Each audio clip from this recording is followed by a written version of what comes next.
નમસ્કાર મારા વાલા ગુજરાતી મિત્રો, અલગધણી સાહિત્ય ચેનલમાં અર્જુન ડાભી આપનું સ્વાગત કરે છે. તો આજે આપણે જોઈશું કે અકબર અને બિરબલની રહસ્યમય કહાની.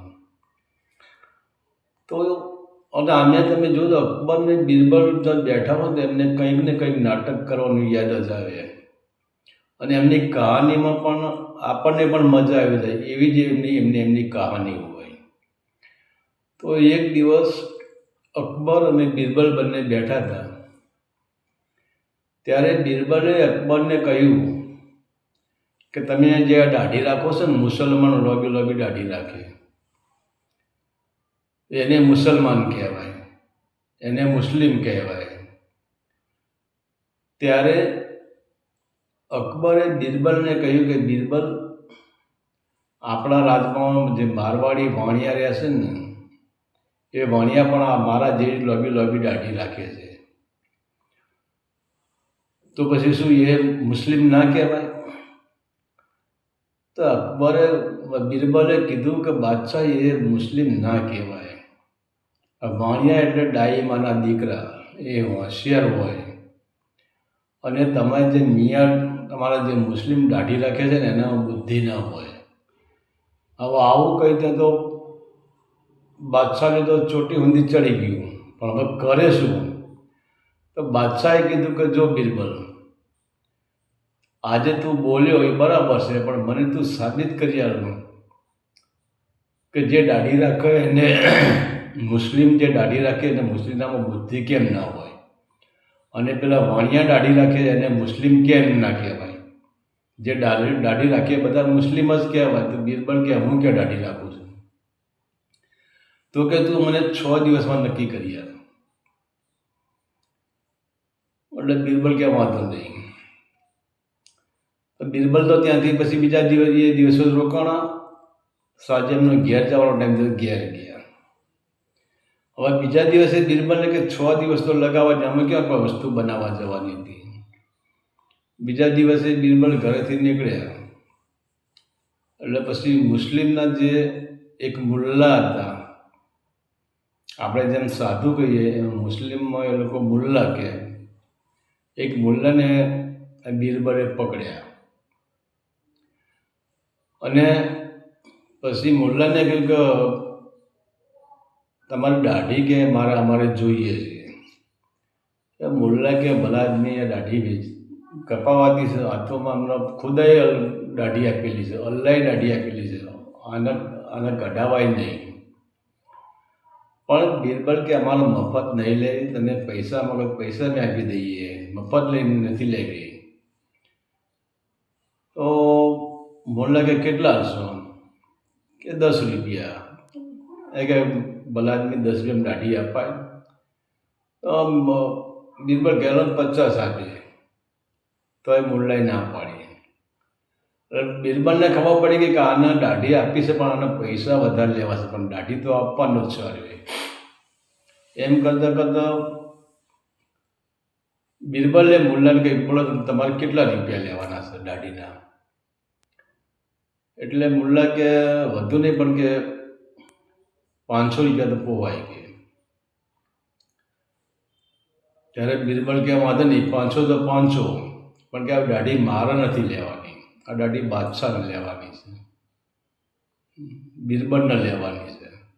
તો મુલ્લા કે વાંધો નહીં, ચલો કે હું રાજ દરબારમાં આવું કે ત્યાં જઈને કઢાઈ નાખે, મને શું હતું, મારે તો અહીં કઢાવી તો અહીં કઢાવી ગઈ. હવે જ્યારે આ વાત બિરબલના અને અકબરના બિરબલના વચ્ચે જ્યારે વાત બની દાઢીની, ત્યારે બિરબલે અકબર બાદશાહને કહ્યું કે હું જે કંઈ કરું એમાં તમારે માથાકૂટ નહીં કરવાની, એમાં તમારે ગરમી નહીં પકડવાની, અને હું તમને જેમ કહું એમ તમારે કરવાનું. તો અકબર વચનથી બંધાઈ ગયેલો હતો બિરબલના, કે જા તને ફાવે એમ કર, તારે મને જે કહેવું એ કહેજે, તું જેમ કહી એમ હું કરીશ, હું તારા ઉપર ક્રોધ નહીં કરું, પણ મને તો ફક્ત તારે એટલું જ બતાવી દેવાનું કે તું કહીશ કે મુસ્લિમનામાં બુદ્ધિ ના હોય, અને જે મારવાડી વાણિયા દાઢી રાખે છે એ બધા બુદ્ધિથી દાઢી રાખે છે. મને તું એ પ્રૂફ કરી આપ, મારે બીજું કંઈ જોવું નથી. તો પછી બાદશાહ તો કચેરી ભરીને બેઠા હતા, બીજા બધા માણસો પણ ત્યાં બેસી હતા. અને બિરબલ આ મુલ્લાને લઈને આવ્યા. બાદશાહ કે મુલ્લાને ખુદા હાફિઝ કર્યા. પછી બિરબલને કહ્યું કે આમને કેમ લાયા તમે? તો બિરબલ કે આમના 500 રૂપિયા તમે આપી દો એટલે એમની દાઢી કાઢીને તમને આપી દે. તો પછી અકબરે હુકમ કર્યો એના ખજાનચીને કે ભાઈ આ મુલ્લાને 500 રૂપિયા આપી દો. ખજાનચીએ મુલ્લાને 500 રૂપિયા આપી દીધા. બાજુમાં હજામ બેઠા હતા. તો અકબરે કીધું કે અમની દાઢી ઉતારી લો. હવે મુલ્લાની દાઢી 500 રૂપિયામાં જ ઉતરી ગઈ. તો અકબર હવે બોલે શું? અકબર પહેલાં વચનથી બંધાઈ ગયેલો હતો બિરબલના. બિરબલ કે હું તમને જેમ કહું એમ જ કરવાનું, મારા પર ક્રોધ નહીં કરવાનો, બીજી ખોટી માથાકૂટ નહીં કરવાની. હું તમને નક્કી કરી આપું કે મુસ્લિમનામાં બુદ્ધિ હોય અને જે મારવાડી વાણિયા દાઢી રાખે છે એ બધા બુદ્ધિવાળા હોય, એટલે બધા ડાઈમાના દીકરા હોય. હું તમને આ પ્રૂફ કરી આપું. હવે બાદશાહ બોલે શું? બોલાય તો 500 રૂપિયામાં દાઢી વેખી મારી. પછી બીજા દિવસે બિરબલ નીકળ્યો. એક મારવાડી વાણિયો હતો, એને પકડ્યો. એની દાઢી પણ મોટી મોટી દાઢી થઈ ગયેલી હતી. એટલે બિરબલે જઈને કહ્યું કે શેઠ દાઢી વેચવી છે? એટલે શેઠ કે લે ગાંડા દાઢી વેચાય કે આની કિંમત કોણ આપી શકે કે? અરે કે તમારે વેચવી હોય તો કિંમત અપાવો તમારે કે.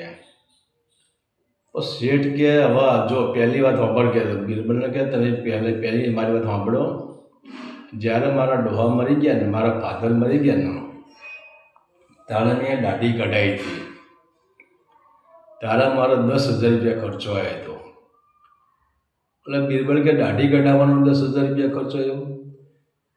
કે મારા પિતાજી મરી ગયા, એમના પાછળ મેં ખર્ચો કર્યો. એ મારા પિતાજી મરી ગયા ત્યારે મારે 10,000 ખર્ચો કરવો પડ્યો એમ કે. અને એ 10,000 ખર્ચો કરીને પછી મેં એમનું જે હુંવાળું કઢાયું, એમની મેં વિધિ કરી, ત્યારે મારે 10,000 રૂપિયા થયા હતા. તો પહેલાં તો આના પછી બીજા નંબરે કે જ્યારે મારા પિતાનું શ્રાદ્ધ હરાવવા હું ગંગાજીના ત્યાં ગયો, ગંગા કિનારે ગયો, ત્યારે બીજો મારે 3,000 રૂપિયા ખર્ચો થયો. એટલે 13,000 રૂપિયા મારો ખર્ચો થયો તો દાઢી કઢાવવાનો. અને પરાણે દાઢી પાછી આવડી થઈ છે ને તમે કે દાઢી કઢાવી છે? તો પછી બિરબલ કે પણ તમને પૈસા મળી જાય તો કે શું વાંધો છે? વાણિયો કે યાર 13,000 તો આપણા વાણિયાએ કીધું એક કામ કરો ને, 13નો આંકડો મને સારો લાગતો નહીં, એટલે મને 15 પૂરા કરવા, 15ના ઉપર 500 આલો કે. મને આંકડો મારે કમ્પ્લીટ જોવો. આ તો ડાઈમાના દીકરા, આંકડા પર હેડવા વાળા. બિરબલ કે વાંધો નહીં. બિરબલને કે મારે ક્યાં ઘરના આપવા છે? બીજા દિવસે પાછી બાદશાહ કચેરી ભરીને બેઠા હતા. અને બાદશાહને ખબર કે બિરબલ વાણિયાને લઈને આપવાનો છે, મારવાડી વાણિયાને લઈને. એટલે એને હજામને તૈયાર જ રાખ્યો હતો કે આવડને દાઢી ઉતારી જ દેતો હતા. બીજા દિવસે બિરબલ મારવાડી વાણિયા લઈને આવી ગયા. એટલે બાદશાહ કે બોલ બિરબલ કેવું કર્યું? એટલે કે બાદશાહનો 15,500 રૂપિયા આપી દો. બાદશાહ વિચારવા પડ્યો કે મુલ્લાની દાઢીના 500 રૂપિયા, આની દાઢીના 15,500 રૂપિયા, 15,000 રૂપિયા દાઢીના વધી ગયા. તો બાદશાહનામાં કે હું 15,000 આપતો એ દાઢી તો કઢાવશે કે કઢાવે કે? આપણો દાઢી કઢાવવાનો સવાલ છે કે. બરાબર. પછી તો 15,500 રૂપિયા બાદશાહે આપી દીધા. એને લઈને પછી એના ખિસ્સામાં મૂકી દીધા પહેલાં. પછી કે હવે બેસી જાઓ ને, હજામના સામે બેસી જાઓ. તો આ વાણિયા ભાઈ તો હજામના સામે બેસી ગયા. એમાં હજામ છે પેલું પાણી વાટકીમાંથી લઈને પાણી દાઢી ઉપર થોડું થોડું ચોપડે. અલા વાણિયા કે તું તો ગધેડું શીખશું છી, તું હજામ નહીં, તું એક નંબરનો ગધેડું શીખે. આવી રીતે કે દાઢી પર પાણી ચોપડે, થોડી વ્યવસ્થિત પાણી ચોપડ. હવે હજામે શું બોલીએ કહો? સામે અકબર બાદશાહ બેઠા કે વાણિયા કંઈ બોલે, હજામે કંઈ બોલી શકે નહીં. હા કે શેઠ થોડું વ્યવસ્થિત ચોપડું છું. એમ ફરી પછી બોલો હજામ પાણી ચોપડવા મળ્યો ને, ભલા આદમી તું ઠંડુ પાણી ચોપડી છે, તું તો ગધાડાના પેટનો સીન, તું તો કૂતરીના પેટનો સીન, તું તો કુકડાના પેટનો સીન. ખબર નથી પડતી કે આવી રીતે દાઢી કરે એમ કરીને શેઠે હજામને 2 થપ્પડ મારી દીધી. એટલે હજામ ત્યાંથી રહી ગયો, રોતો રોતો હજામ ઊભો થઈ ગયો. હજામ ઊભો થઈ ગયો એટલે પછી શેઠ કે લે હવે મારે શું કરવું? આ તો મારી દાઢી કાઢ્યા વિના જતો રહ્યો, હું જાઉં ઘેર. તો પછી શેઠે ત્યાંથી ઘેર જતા રહ્યા. ત્યારે બિરબલે બાદશાહને કહ્યું, બાદશાહ કંઈ ખબર પડી? બાદશાહ કે થોડી ઘણી પડી, પણ થોડી ઘણી પડી ને પૂરી નહીં પડી ને કે ના, કે તમે કહેતા હતા કે અમારા મુલ્લા, અમારા મુસ્લિમ જે દાઢી રાખે એ હોશિયાર હોય, એ બુદ્ધિશાળી હોય, તો તમારા મુલ્લાએ મેં ફોલાયો એટલે એને 500 રૂપિયા દાઢી આપવા તૈયાર થઈ ગયો. અને જો અમારા હિન્દુનો વાણીઓ એ અમારા હિન્દુમાં જ આવો, અમારા હિન્દુનો વાણીઓ, અમે હિન્દુ દાઢી રાખીએ, પણ તમારા જેવા ફોલી ના જઈએ, અમારામાં મગજ હોય. જો આ મારવાડી વાણિયાનું હું પકડી લાવ્યો, હવે તમારા મુલ્લા 500 રૂપિયા લઈને દાઢી કઢાઈને ગયો, અને અમારો મારવાડી વાણિયો 15,500 રૂપિયા લઈ ગયો અને દાઢી પાછી લઈ ગયો. તો હવે બોલો મુસ્લિમ કોણ? તમે ગમે? ત્યારે બાદશાહે કીધું ના, ખરેખર મુસ્લિમ અમે, તમે નહીં. તમે બધા હિન્દુ મારવાડી, તમે હિન્દુ છો ને એ ગણતરીવાળા હોય, તમે બધા બુદ્ધિશાળી હોય, અને આ અમારા મુલ્લામાં બુદ્ધિ નથી. તાણે 500 રૂપિયામાં દાઢી કાઢીને જતો રહ્યો ને કે. તો આ હતી અકબર બિરબલની મજાક ભરી વાત.